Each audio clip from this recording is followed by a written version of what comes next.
Boa noite, amados irmãos da Igreja Presbiteriana de Blumenau. É uma satisfação para mim fazer parte desse momento histórico desta igreja e eu lamento não poder estar aí presencialmente com os irmãos, mas fiquei muito honrado pelo convite que me foi feito pela pessoa do meu grande amigo Reverendo Anderson e do conselho da igreja. E o meu desejo é que Deus fale ao coração de vocês e eu seja usado como instrumento de edificação para transmitir a voz de Deus para vocês. Que Deus continue abençoando ricamente esta igreja, por toda a trajetória que ela já viveu e por tudo que Deus ainda tem para operar através da vida dos irmãos. E eu quero ler com vocês nesta noite a segunda carta de Paulo aos Tessalonicenses, no capítulo 3, versículo 16, a palavra de paz que o apóstolo Paulo nos deixa. Segunda carta de Paulo aos Tessalonicenses, capítulo 3, versículo 16, que diz assim: Ora, o Senhor da paz, Ele mesmo vos dê continuamente a paz em todas as circunstâncias. O Senhor seja com todos vós. Amém. Eu gostaria de dizer para os irmãos que parte do sermão que eu estou trazendo nesta noite foi inspirado neste livro, Abaixo a Ansiedade, de John MacArthur, o qual eu recomendo aos irmãos que adquiram para ler e para serem edificados, assim como eu fui também. O que você entende que é a paz de Deus? Ausência de problemas, resolução de conflitos, saúde perfeita, segurança financeira, uma boa projeção de aposentadoria. Se nós definirmos a paz de Deus nesses termos, então nós vamos concluir que a paz de Deus não é algo exclusivo para os crentes, porque os ímpios, os ateus e todos aqueles que desprezam a Deus também podem ter essa paz. Ou será que paz seria quietude, um sono tranquilo, satisfação e prazer na vida? Se a paz de Deus for essas coisas, então você há de convir comigo que você não precisa de Deus para ter essas coisas. Basta que você tenha remédios, álcool ou uma boa terapia, que também podem te ajudar, e você consegue, sem Deus, a ter essa paz. Queridos irmãos, a paz de Deus tem que ser algo muito maior do que isso. Ela não pode depender de que a nossa vida esteja numa boa calmaria, senão nenhum dos nossos irmãos do passado, registrados na palavra, tiveram paz. Nem os patriarcas, nem Moisés, nem Paulo, nem os profetas, nem mesmo o Senhor Jesus. Eles tiveram inúmeros problemas, viveram situações dramáticas que nem eu e nem você provavelmente nunca teremos que enfrentar. A paz de Deus, ela nasce do coração de Deus, e é só Ele que pode conceder essa paz. Podemos falar da paz de Deus em três sentidos. O primeiro sentido é aquele que Cristo conquistou por nós na cruz do Calvário. Justificados, pois, mediante a fé, temos paz com Deus por meio de nosso Senhor Jesus Cristo. Essa paz é a paz da reconciliação. Nós éramos inimigos de Deus e fomos feitos filhos de Deus pelo sangue de Jesus. Da mesma forma, Paulo vai dizer aos Coríntios: ora, tudo provém de Deus, que nos reconciliou consigo mesmo por meio de Cristo e nos deu o ministério da reconciliação. Então esse é o primeiro sentido de paz na Bíblia, é a paz com Deus por meio de Cristo, pelo menos em termos de salvação. Mas um segundo sentido de paz que eu destaco é a paz que nós temos uns com os outros, que Cristo também conquistou. Aos Efésios, Paulo disse: porque Ele, ou seja, Cristo, é a nossa paz, o qual de ambos fez um, e tendo derribado a parede de separação que estava no meio, a inimizade. Cristo fez com que povos muito diferentes, pessoas das mais diversas tribos, línguas, culturas e tradições, tivessem o mesmo sentir, o mesmo modo de pensar, o mesmo batismo e o mesmo Senhor. Essa é a paz, a segunda que eu destaco para vocês nesta noite, que Cristo nos conquistou. E em terceiro lugar, a paz interna, a paz de consciência, a paz de vida, quer as coisas estejam bem ou não, quer eu esteja saudável ou sofrendo uma doença terminal, quer eu seja amado ou detestado pelas pessoas, mas acredito que é dessa terceira paz que Paulo está falando aqui na segunda carta aos Tessalonicenses, como ele finaliza, invocando sobre os irmãos a paz de Deus. E claro, essa paz que temos no coração, ela é obra do Espírito Santo, e só possui essa paz aqueles que foram de fato batizados pelo poder do Espírito Santo. Eu quero destacar 4 coisas então a respeito dessa paz que o apóstolo Paulo nos fala nesse versículo. A primeira coisa é que essa paz é divina.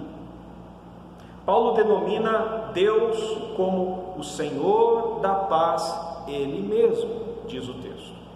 Isso significa que a paz não tem outra origem, não vem de outro doador, não vem de causas naturais. Assim como Paulo chama Cristo de a nossa paz, entendemos que a paz não é apenas um traço da personalidade de Deus, é parte da substância que define Deus. Deus é paz. Deus não sabe o que é ficar ansioso. Deus não tem medo de perder o controle da situação. Deus não fica torcendo para que seus planos deem certo. Ele é paz, porque tudo está debaixo do seu controle absoluto. Embora o Senhor Jesus tenha conhecido essas reações naturais da nossa humanidade, fizeram parte da sua experiência. Diz o evangelista que quando ele estava próximo da morte, o nosso Senhor sentiu pânico, sentiu uma angústia profunda. Em sua condição humana, Jesus conheceu as nossas fraquezas e venceu cada uma delas, sem cometer nenhum pecado. Por isso ele é poderoso para nos socorrer também nas nossas preocupações. Como disse o profeta Isaías, ele sabe o que é padecer. Paulo ora aqui para que nós como igreja experimentemos essa paz, não outra, mas a paz que vem de Deus, que é própria da substância, da natureza de Deus. Por isso que Paulo aos Gálatas vai dizer que um dos frutos do Espírito Santo é paz, ou seja, ela é dada para todos aqueles que nasceram de novo e que se tornaram templos e habitação do Espírito Santo. Mas a segunda característica dessa paz que eu gostaria de destacar, que o texto nos diz, é que essa paz ela é uma dádiva. Diz Paulo: ora o Senhor da paz, Ele mesmo vos dê. Vos dê. Ele dá essa paz. Deus não conserva consigo, Ele distribui liberalmente.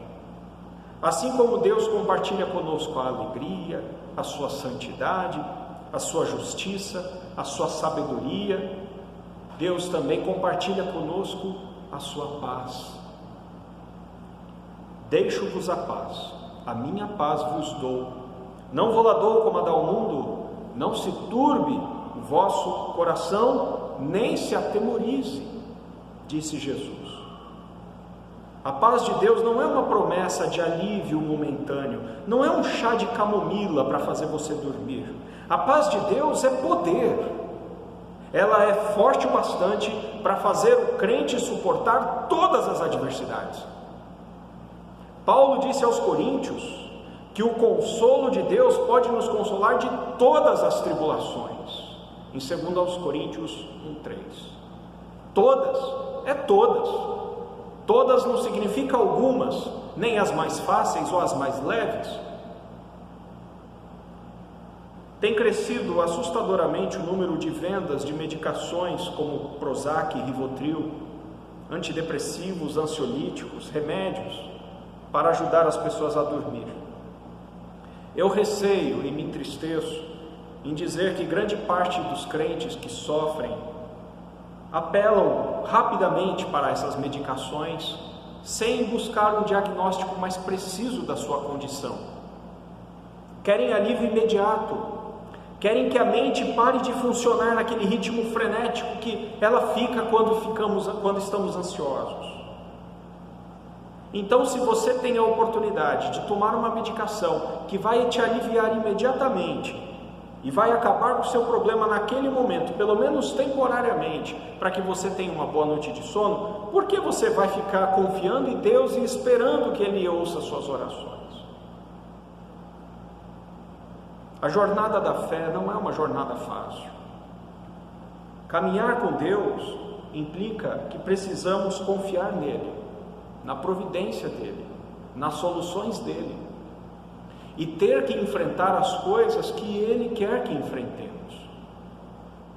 Precisamos confiar que Deus é suficiente para confortar as nossas almas, a nossa mente, a nossa vida, em tudo, e que não existe nenhuma tribulação que a paz de Deus não consiga cobrir. Não há nada forte o bastante que ultrapasse o poder da paz de Deus, que excede todo entendimento. Por que estás abatido, a minha alma? Por que te perturbas dentro em mim? Espera em Deus, pois ainda o louvarei, a Ele meu auxílio e Deus meu. Salmo 42, 5. Espera em Deus, e enquanto você espera em Deus, louve a Deus. Nada é mais eficaz contra o medo e a ansiedade do que o louvor a Deus e o cultivo de um coração agradecido e confiante na sua providência infalível. Um crente que se fortalece na comunhão com Deus, um crente que aprende que aquele canto de oração, aquele momento na presença do Senhor é mais precioso do que todas as coisas, ele vai rejeitar qualquer outra solução fácil para os seus problemas, porque ele vai querer desenvolver aquilo mais e mais na presença de Deus. Cuidado com a falsa paz, cuidado com a paz do álcool, das falsas amizades, do prazer pecaminoso, cuidado com a paz prometida pelos falsos profetas. Vocês se lembram quando Jesus pediu a Deus: Senhor, passa de mim esse cálice? Jesus estava profundamente angustiado, a ponto de suar gotas de sangue, devido ao estresse extremo que Jesus estava enfrentando. E Deus mudou o plano dele? Não. Mas Deus permaneceu com ele ali através de um anjo, diz o texto de Lucas, que confortava e encorajava o nosso Senhor para que cumprisse até o fim a sua missão. E encorajado e fortalecido pela paz do Senhor, o nosso Senhor Jesus, ele cumpriu toda a sua obra de salvação. Não duvide de Deus, a paz de Deus está disponível a todos os que creem. Romanos 15:13 diz: e o Deus da esperança vos encha de todo gozo e paz no vosso crer, para que sejais ricos de esperança no poder e do Espírito Santo. A terceira característica que Paulo nos dá é que essa paz de Deus flui continuamente. Ora, o Senhor da paz, Ele mesmo vos dê continuamente a paz em todas as circunstâncias. Nós não temos séculos de vida nesse mundo. Nós vamos ter uns mais, outros menos tempo de vida. Nesses tempos de pandemia, nós temos nos despedido de muitas pessoas queridas, inclusive de pessoas jovens. Mas o crente, todo o tempo em que ele está nesse mundo, quer ele fique poucos ou muitos anos, ele tem à disposição dele essa paz, para usufruir todos os dias dela. Ela flui continuamente, ela está constantemente, ininterruptamente disponível.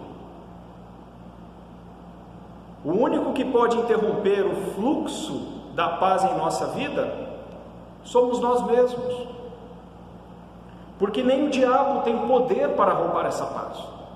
As tribulações, a morte, não há nada que possa nos separar do amor de Deus, assim como nada pode arrancar a paz de Deus de nossa vida.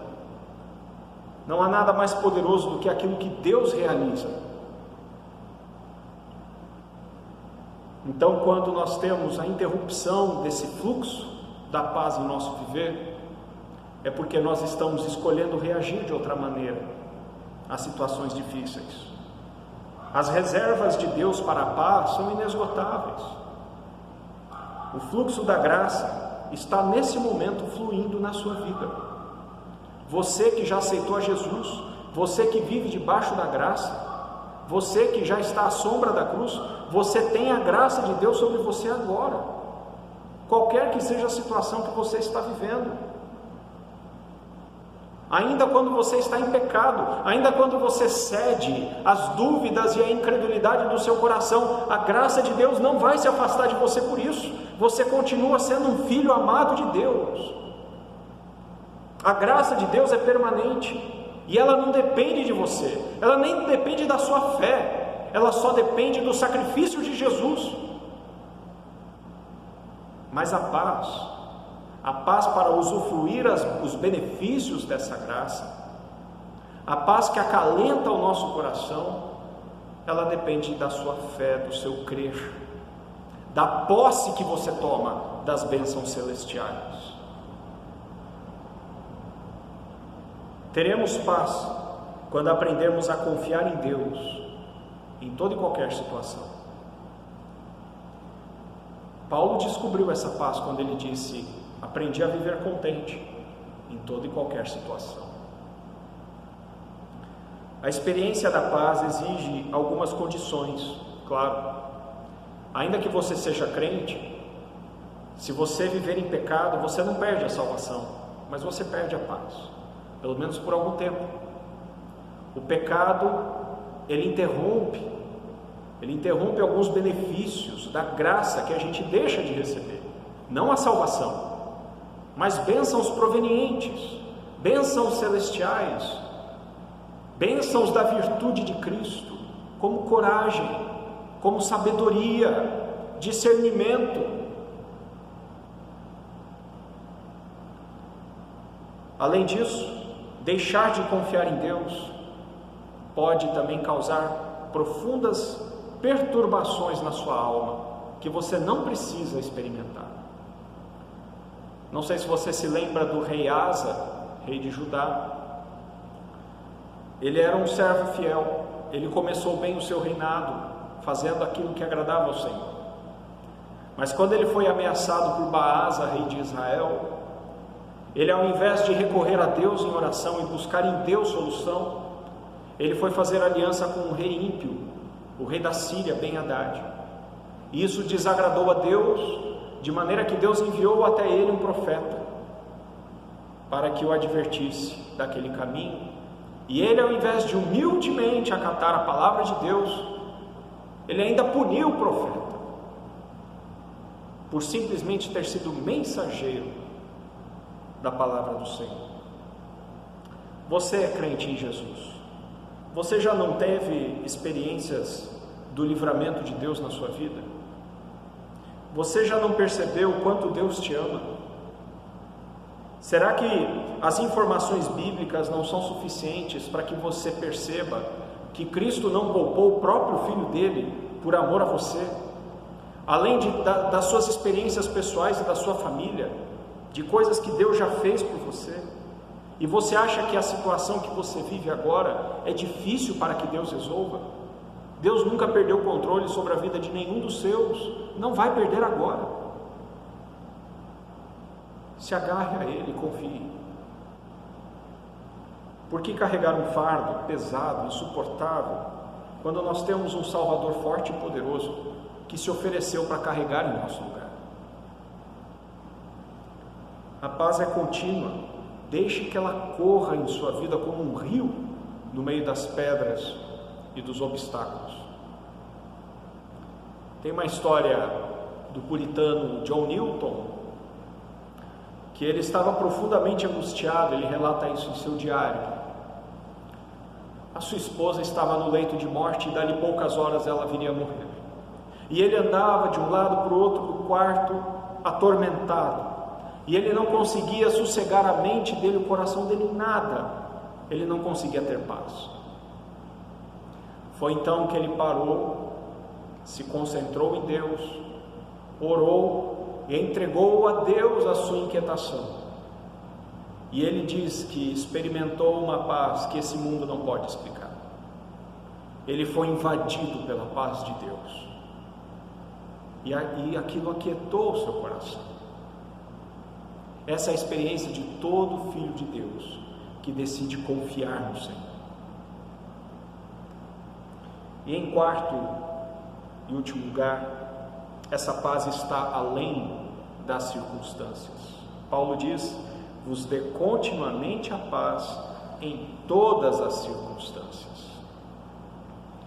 É bom quando nós temos uma boa família, é bom quando nós temos um bom emprego, uma boa igreja para sermos membros, é bom quando temos boa saúde. Não é pecado se aproveitar dessas coisas, tirar bom proveito, desde que façamos tudo para a glória de Deus. Contudo, a paz de Deus está além de todas essas coisas, porque tudo isso, ou algumas dessas coisas, podem e serão perdidas com o decorrer dos anos da vida.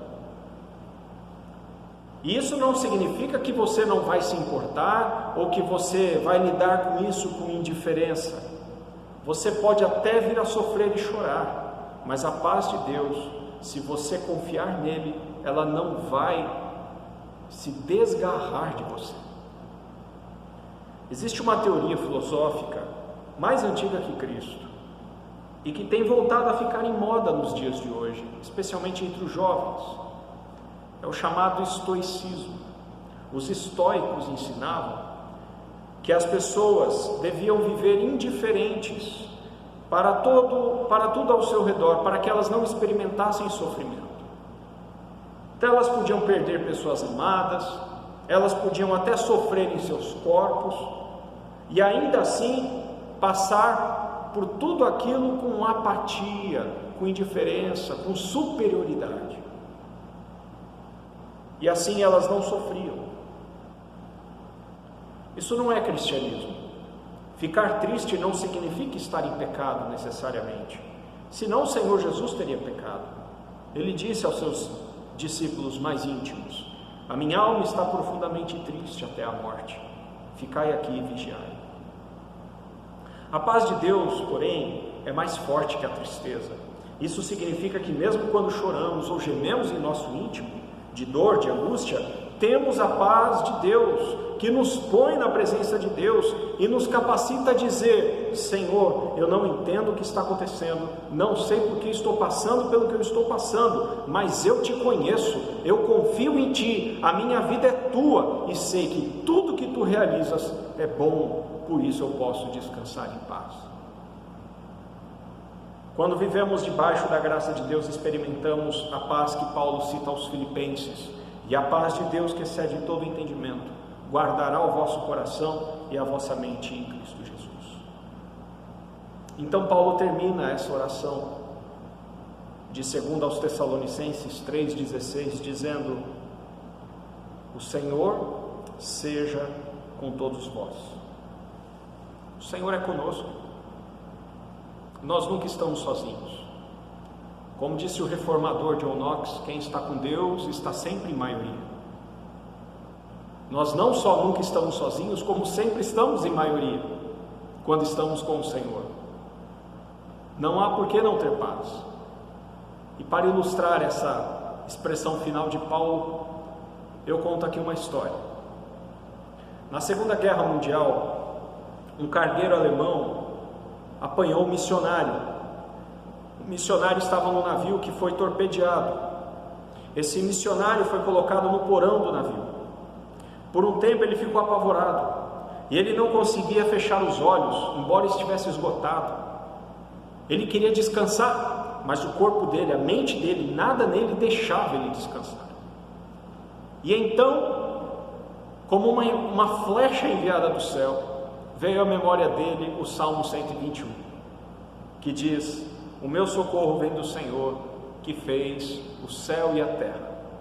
Ele não permitirá que os teus pés vacilem, não dormitará aquele que te guarda. É certo que não dormita, nem dorme o guarda de Israel.